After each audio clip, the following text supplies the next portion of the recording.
রজমকৃত শয়তানের কবল থেকে আল্লাহ তাআলার কাছে আশ্রয় চাচ্ছি। প্রিয় দর্শক, আপনাদের সকলকে জানাই সালামুন আলাইকুম। আপনাদের উপরে আল্লাহ তাআলার পক্ষ থেকে রহমত এবং বরকত নাজিল হোক, নিরাপত্তা নাজিল হোক, এটি আমার কামনা। প্রশ্ন হলো, সত্যি কি বুখারীকে রাসূলের হাদিস মানা কুফরি?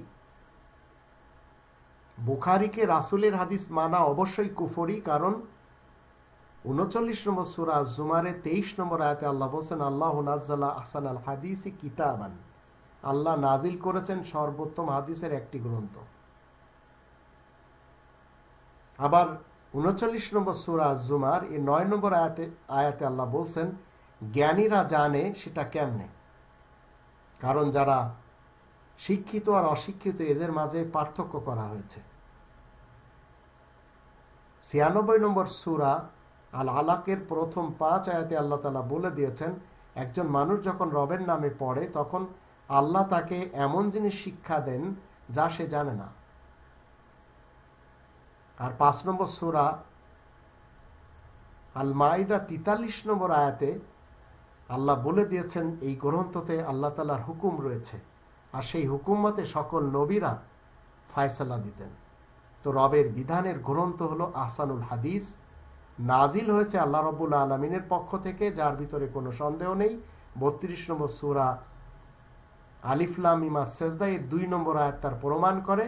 এতেই রয়েছে কওলে রাসূল, রাসূলের মুখের বাণী।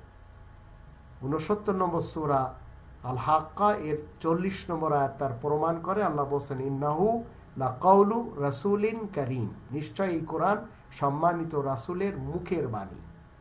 এর বিপরীত যত হাদিস রয়েছে সেগুলিকে বলা হয়েছে লাহওয়াল হাদিস। আহসানুল হাদিসের বিপরীত লাহওয়াল হাদিস। সর্বোত্তম হাদিসের গ্রন্থ একটি কোরআন, আর এর বিপরীত যত গ্রন্থ রয়েছে সেগুলি সব লাহওয়াল হাদিসের গ্রন্থ। যদি আপনি আমি মানি, দোজখ হবে ঠিকানা। তাই বুখারীকে রাসূলের হাদিস মানা হয়ে যাবে কুফরি। আপনি ৩১ নম্বর সূরা লুকমানের ৬ নম্বর আয়াতে দেখে নিতে পারেন, সেখানে আল্লাহ বলে দিয়েছেন এক শ্রেণীর মানুষ এই পৃথিবীতে আহসানুল হাদিসের মোকাবেলায় লাহওয়াল হাদিস মেনে জীবন কাটাবে, আর তারা দোজখে চলে যাবে। এখন কেন দোজখে যাবে? লাহওয়াল হাদিসের ভিতরে অনেক অর্ডার রয়েছে, অর্ডার সূচক বাক্য রয়েছে। সেগুলি যখন আপনি মানবেন তখন আপনি হয়ে যাবেন মুশরিক, কারণ আল্লাহ তাআলার হুকুমের সাথে অন্য কারোর কোনো হুকুম মানা যাবে না।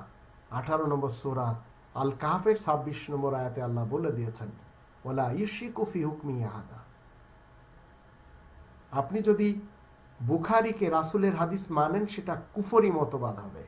আমি মুসলিম, তাই আমি আহসানুল হাদিসকে মানি, লাহওয়াল হাদিসকে মানি না।